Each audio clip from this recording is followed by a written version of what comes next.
Sobre la cuestión acerca de si la lucha armada es el único camino para la liberación, lo que puedo responder es que, por lo menos en las condiciones de nuestro país, no había otro camino.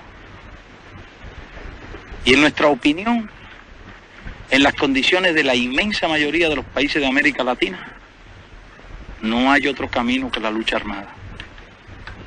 Y esa parece ser la situación también en muchos otros países de Asia y de África. Por lo general siempre el imperialismo cuenta con todos los medios, aliado con las oligarquías de cada uno de los países, para impedir el triunfo democrático de la revolución.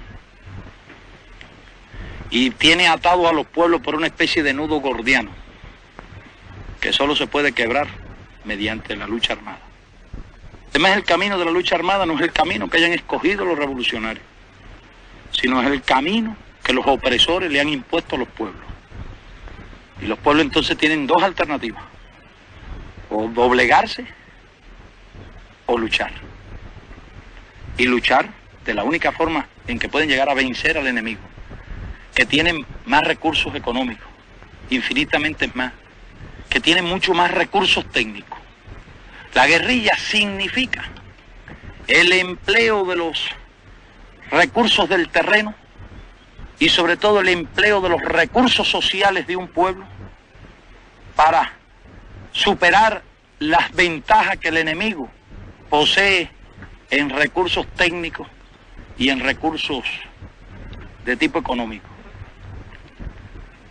El guerrillero, mediante una táctica hábil, muy flexible, mediante la explotación al máximo de todas las ventajas del terreno, mediante la movilización de los recursos sociales, es decir, de los sectores que son mayoritarios de la población, que son los sectores explotados, los sectores obreros y campesinos, y inspirado en una causa justa, inspirado en un factor moral muy poderoso, que los hace capaces de soportar privaciones, de adaptarse a las condiciones de vida más difíciles.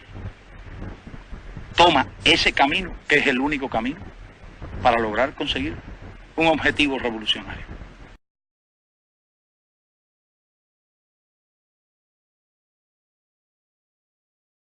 La bestialidad imperialista.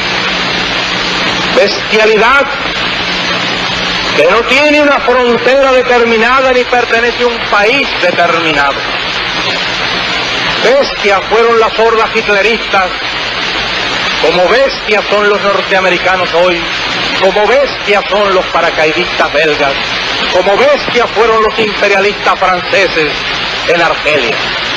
Porque es la naturaleza del imperialismo la que bestializa a los hombres, la que la convierte en fieras sedientas de sangre que están dispuestas a degollar, a asesinar, a destruir hasta la última imagen de un revolucionario, de un partidario de un régimen que haya caído bajo su bota o que luche por su libertad.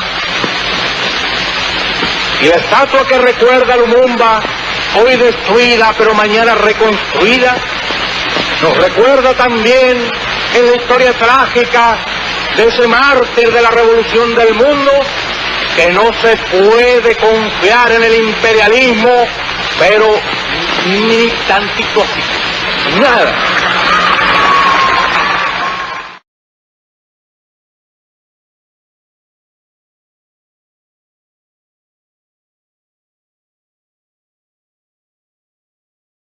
Presidente Allende, se habla no solo en Chile, sino en todo el mundo de la expresión vía chilena. ¿Cómo podría usted definir este proceso político que se ha dado en llamar la vía chilena? En realidad, la denominación de vía chilena podríamos decir casi que es una exageración, pero yo creo que más que nada tiende a tipificar algo que está de acuerdo con nuestra realidad, nuestra historia y nuestra tradición. Los pueblos que luchan por su emancipación tienen, lógicamente, que adecuar a su propia realidad las tácticas, ¿no?, y la estrategia que ha de conducirnos a las transformaciones. Chile, por sus características, por su historia, es un país en donde la institucionalidad burguesa ha funcionado a plenitud y en donde dentro de esta legalidad burguesa el pueblo sacrificadamente ha ido avanzando y consiguiendo conquistas, ha ido concientizándose, ha ido comprendiendo que no es dentro de los regímenes capitalistas y del reformismo en donde Chile podrá alcanzar la dimensión de país dueño de su independencia económica y capaz de llegar a niveles superiores de vida y de existencia. Hay que considerar entonces que Chile tiene condiciones diferentes a otros países. Quiero, por ejemplo, destacar que el Congreso chileno ha tenido 160 años de ininterrumpido funcionamiento. Quiero hacer ver que las Fuerzas Armadas chilenas son Fuerzas Armadas profesionales, que a lo largo de nuestra historia han estado al margen de una acción política propiamente tal. Por último, y es lo más importante, la clase obrera chilena ha tenido una participación activa, ha tenido una participación directa en la formación de una conciencia y en las luchas populares. Hemos dicho que la revolución chilena la haremos en pluralismo, democracia y libertad. Cada uno de estos aspectos habría que profundizarlo y tú comprendes que es imposible. Sin embargo, el factor fundamental es y será siempre la clase obrera y su unidad.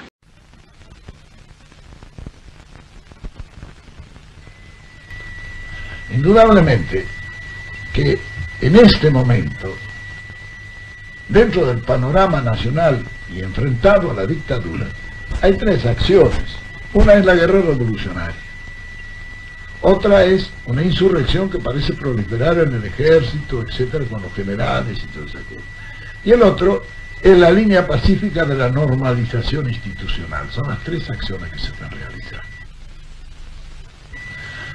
Indudablemente la guerra revolucionaria es una guerra larga, sumamente larga y muy cruenta, donde el sacrificio de los hombres es una cosa penosa y prolongada. Y quizá ese sea un camino si no hay otro remedio. La insurrección militar que se pretende realizar no ofrece al pueblo las garantías, todo por el tiempo. Quizá el camino mejor fuera la normalización institucional, porque es la que se puede alcanzar en menor tiempo. Ahora tiene un inconveniente, la mala intención. Indudablemente que se pretende hacer una trampa como nos han venido haciendo en los 16 años de guerra que llevamos. Porque piensen que esto son 16 años de guerra en los cuales hemos ganado nosotros 5 o 6 batallas. La última ganada es posiblemente la más decisiva. Este enemigo se siente vencido y comienza a retirarse. ¿Nosotros qué tenemos que hacer frente a un enemigo que se retira? Perseguirlo, no dejarle levantar cabeza. Es lo que hacemos en esta conducción.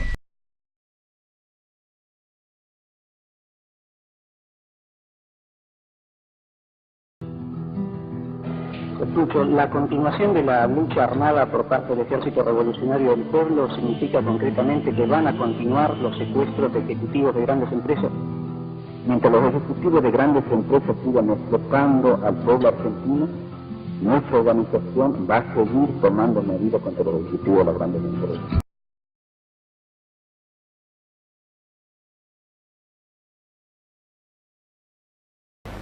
Habla el teniente general Juan Carlos Onganía. Cuando en paz y con optimismo la República marchaba hacia sus mejores realizaciones, la subversión en la emboscada preparaba su golpe. Los trágicos hechos de Córdoba responden al accionar de una fuerza extremista organizada para producir la insurrección urbana. Allí están reflejados en víctimas y en sangre, en humo y fuego, en barricadas y destrucción, los únicos propósitos de los insurrectos. La consigna era paralizar a un pueblo pujante que buscaba su destino. Era el caos, la guerra civil a cualquier precio. Manos argentinas fueron las que mayor saña pusieron en la tarea bochornosa de destruir lo nuestro. Las estructuras caducas que no buscan otra posibilidad que la violencia, los intereses que ven perder su control sobre el destino argentino y los descontentos que nunca faltan, todos contribuyeron al clima para el estallido.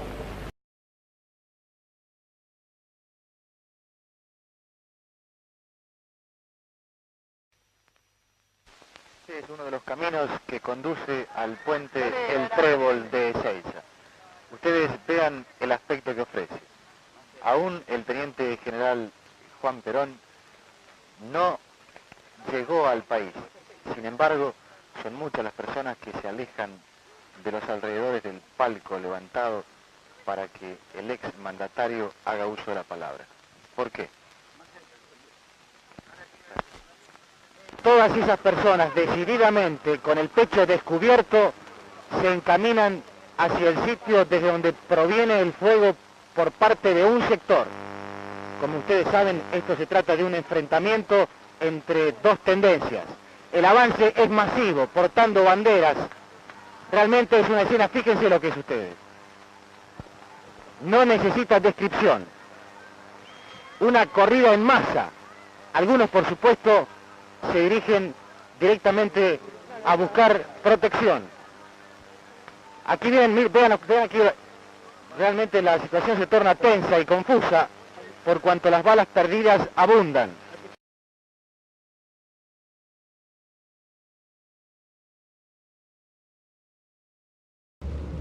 La declaración del Ejército Revolucionario del Pueblo que vamos a leer dice: la actuación de nuestro pueblo y la necesidad de nuestra patria es avanzar en el proceso revolucionario iniciado en el Cordobazo antidictatorial del 29 de mayo de 1969 hacia la liberación nacional de nuestra patria y la liberación social de nuestro pueblo trabajador. En ese sentido se pronunció la clase obrera y el pueblo argentino en años de enérgica lucha contra la dictadura militar en el Cordobazo, en el Rosariazo, en el Viborazo, en el Mendozazo, en el Tucumanazo, en centenares de huelgas y manifestaciones, en centenares de acciones guerrilleras. Incluso, deformadamente, en las condicionadas elecciones del 11 de marzo, y más recientemente en la histórica jornada de liberación de los combatientes frente a la cárcel de Villa Devoto, en las centenares de ocupaciones de fábrica y decenas de acciones guerrilleras de las últimas semanas, en la tónica de la gran movilización del 20 de junio. Avanzar en el proceso revolucionario bajo el actual gobierno parlamentario hacia la liberación nacional y social es movilizar ampliamente a las masas, continuar la lucha contra las empresas imperialistas y el gran capital, atacar las raíces de la dependencia, estatizando las grandes empresas, realizando una profunda reforma agraria, desarmando el ejército opresor y armando al pueblo.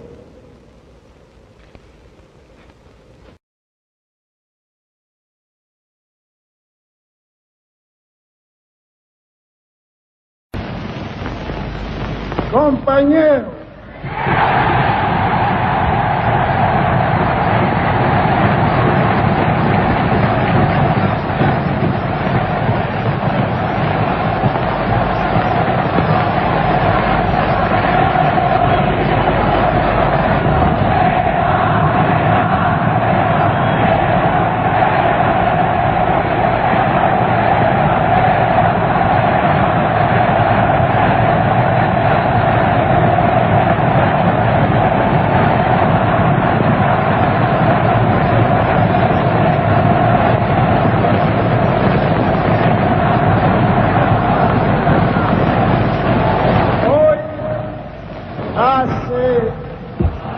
21 años que en este mismo balcón y con un día luminoso como el de hoy, hablé por última vez a los trabajadores argentinos.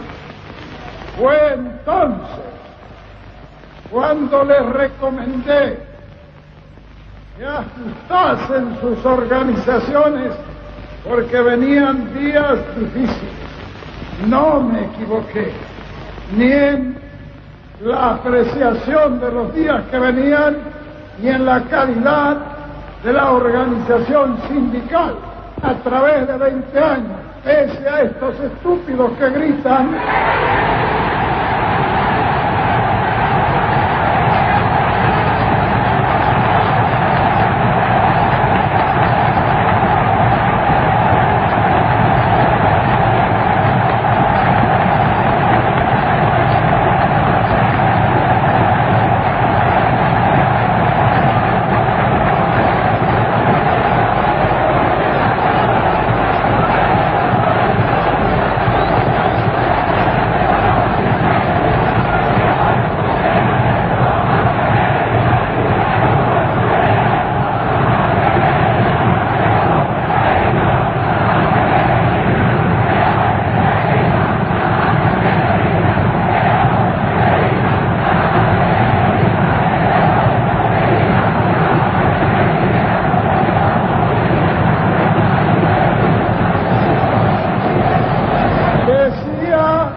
a través de estos 21 años las organizaciones sindicales se han mantenido inconmovibles.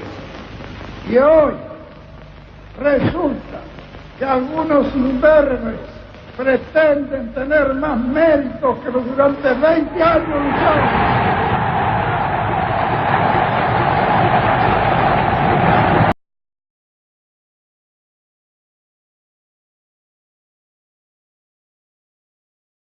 Con gran dolor debo transmitir al pueblo el fallecimiento de un verdadero apóstol de la paz y la no violencia. Debo decir, ante versiones políticamente interesadas, que continuaré en el ejercicio del mandato que me ha conferido el pueblo de la nación, hasta la finalización del término fijado por la ley.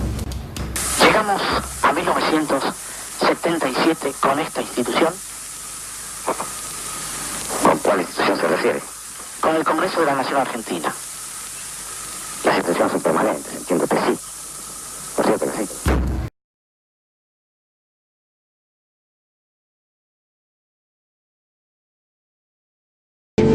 La guerra contra el terrorismo subversivo fue una guerra justa. El único objeto de esta tortura, que duró horas y horas, era que este prisionero dijera: me la como doblada y mi madre es una hija de puta. Estuvieron horas torturándolo, tratando de que lo diga. Y no lo dijo, señor presidente, no lo dijo. Según tenemos todos entendido, impartía órdenes y morales. Bueno, eso es lo que tienen ustedes entendido, pero nadie ha probado. Claro, diría yo, lo tengo. ¿Cómo? Yo diría lo tengo claro. Bueno, usted lo tendrá claro, pero no es así. Desgraciadamente no es así. Desgraciadamente no es así. Y estaba los pechos completamente con hematomas, pero inmensos. Había uno que estaba supurando. Fue con un soplete y con los cigarrillos. Tengo carta de los torturados donde le agradecen el trato recibido en la escuela de mecánica. La tortura había consistido en sumergirlo en forma de lo que ellos llamaban submarino, en agua caliente. Después de que la piel se le había caído, lo sumergieron en un inodoro. Lo absolutamente cierto es que aquí y en todo el mundo, en estos momentos, luchan los que están a favor de la muerte y los que estamos a favor de la vida. Y los que estamos a favor de la vida. Que el torturador está convencido de que hace algo por Dios y por la patria. Estábamos convencidos que estábamos defendiendo a la nación. ¿Cómo usted puede sacar información si usted no lo aprieta, no tortura? ¿Cómo usted puede? ¿Y sabe por qué? Supóngase que hubiera habido 7.000, que no hubo 7.000 desaparecidos, pero póngale que hubiera habido 7.000. ¿Usted cree que podíamos fusilar 7.000? Yo digo, si estas madres se hubieran preocupado por sus hijos de la misma forma que se preocupan hoy, no estarían lamentando la desaparición de sus hijos.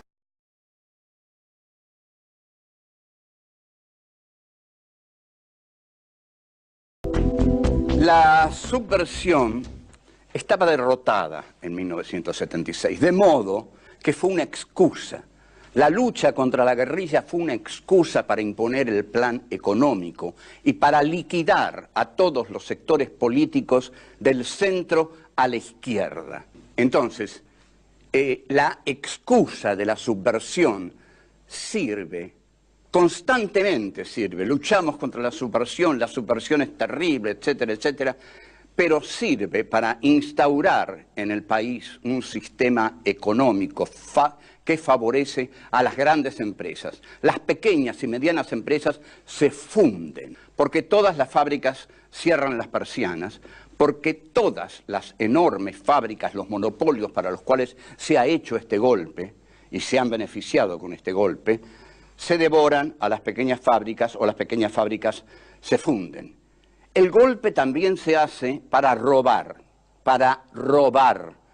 porque Guillermo Walter Klein no necesita préstamos, pero los bancos norteamericanos le ofrecen préstamos y los toma a cualquier tasa y así se va formando la deuda externa. Ahora, con ese dinero se equipan los militares, se lo quedan los economistas, se compran conciencias, es un dinero corrupto.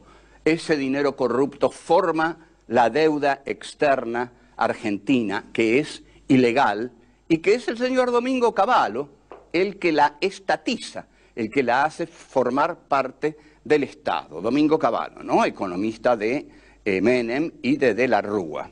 Y ahora debe estar dando conferencias por el mundo a unos $30.000 la conferencia. Hay hombres que nacen así con estrella. Bueno, el golpe es terriblemente sanguinario y esto aterroriza a toda la población. Hay una teoría con la que empieza el Nunca Más. Una misma violencia agitó a la Argentina durante los años 70. Bueno, eso es un gran error que quizás el alfonsinismo concedió por ser demasiado temprano como para decir la verdad. No hubo dos violencias del mismo signo. La violencia estatal es privativa del Estado y no puede ser comparada con ninguna otra violencia. La otra violencia puede ser la violencia de grupos civiles, pero no, los grupos civiles no pertenecen al Estado. El Estado además tiene la obligación de hacer un uso legal de la violencia ligada a la justicia.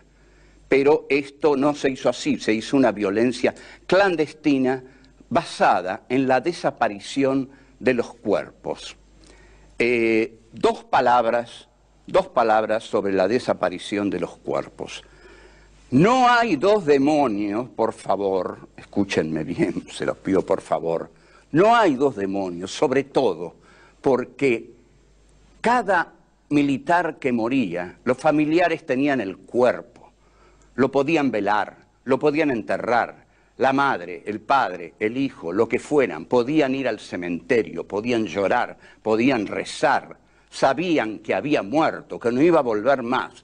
En cambio, la madre, el padre de un desaparecido vive una angustia terrible porque no tiene el cuerpo, no tiene cómo velarlo, no tiene cómo enterrarlo, no tiene dónde tenerlo, no tiene dónde llorarlo, no puede abrazarlo en el cajón, y sobre todo siempre está esperando que vuelva. Cada paso que oye a la noche cree que es su hijo que regrese. Esto aniquila por completo la teoría de los dos demonios, pero la aniquila por completo. Hay que pensarlo desde ahí.